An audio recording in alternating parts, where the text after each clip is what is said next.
High students, আগের ভিডিওতে আমরা পড়ে এসেছি যে ক্যাপিটাল কাকে বলে, ড্রয়িংস কাকে বলে। আজকে আমরা শিখব অ্যাসেটস এবং লায়াবিলিটিস কাকে বলে। তো অ্যাসেটস বলতে বোঝানো হয় ব্যবসার মধ্যে সেই অংশগুলোকে যেগুলো আমাদের ইনকাম করতে সাহায্য করে। লায়াবিলিটিস বলতে বোঝানো হয় সেই অংশগুলো যেগুলো আমাকে খরচ করাবে, ইন ফিউচার আমাকে খরচ করাবে, সেই অংশটুকুনিকে বলা হয় লায়াবিলিটিস। অ্যাসেটস মানে ইনকাম করাবে, লায়াবিলিটিস মানে যেগুলো আমাকে খরচ করাবে। অ্যাসেটস মানে দেখো, যেমন আমার কোনো একটা যদি বিজনেস থাকে, সেই বিজনেসের ক্ষেত্রে বিল্ডিং থাকে আমার একটা অ্যাসেটস, বিল্ডিং। ফার্নিচার থাকে আমার অ্যাসেটস, ফার্নিচার। তারপরে স্টক থাকে আমার একটা অ্যাসেটস, ক্যাশ থাকে আমার অ্যাসেটস, ল্যান্ড এখানে একটা অ্যাসেটস এর মধ্যে পড়ে। তারপরে মেশিনারি, এগুলো আমাদের একটা অ্যাসেটস এর মধ্যে পড়ে। ব্যাংক আমাদের একটা অ্যাসেটস এর মধ্যে পড়ে।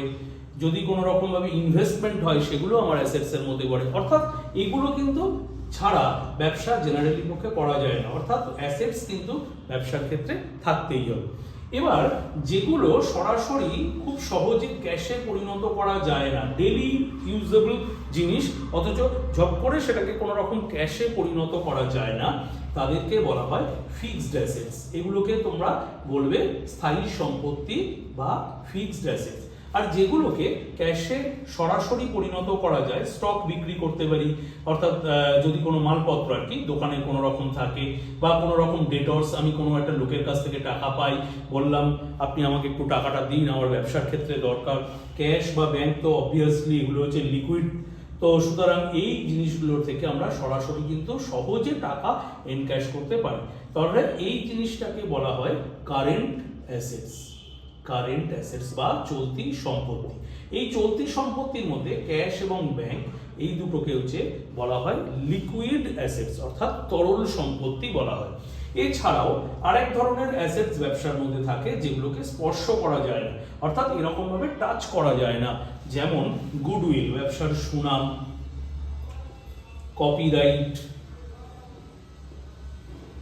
পেটেন্ট, এই যে জিনিসগুলো, এগুলোকে বলা হয় ইনট্যানজিবল অ্যাসেটস।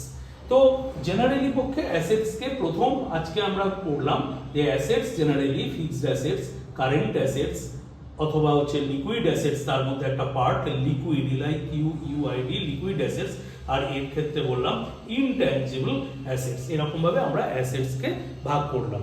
এছাড়াও লায়াবিলিটি, তার মানে এবার আমার কাছে কেউ হচ্ছে কোনো টাকা পায়, যেমন ক্রেডিটর্স, যদি কোনো রকম ভাবে বিলের টাকা দিতে হবে, বিলস পেবেল আমাকে দিতে হবে, কোনো রকম ভাবে আউটস্ট্যান্ডিং এক্সপেন্সেস যদি কিছু থাকে, অর্থাৎ বকেয়া কোনো রকম কোনো কিছু টাকা থাকে, তখন সেই অংশগুলোকে বলা হবে আউটস্ট্যান্ডিং এক্সপেন্সেস।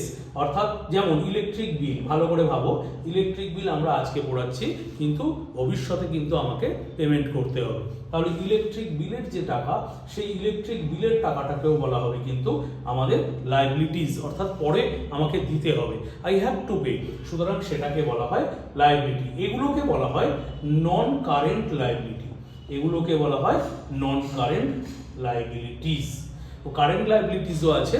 তো কারেন্ট লায়াবিলিটিস এগুলোকে বলা হয় কারেন্ট লায়াবিলিটিস। এগুলোকে এখানে স্কিপ করে গেলাম আমি ব্যাপারটা। এটা হচ্ছে অ্যাকচুয়ালি এটা কারেন্ট লায়াবিলিটিস। এর সঙ্গে আরেকটা বিষয় থাকে, সেটা হচ্ছে নন কারেন্ট লায়াবিলিটিস, যেটা কারেন্ট লায়াবিলিটিস নয়, ফিক্সড ভাবে থাকে। যেমন ব্যবসার ক্ষেত্রে ক্যাপিটালটাকে আমরা বলবো নন কারেন্ট লায়াবিলিটিস। তাহলে এগুলো পড়লাম কারেন্ট লায়াবিলিটিস, আর এই পোর্শনটুকুকে বললাম নন কারেন্ট লায়াবিলিটি।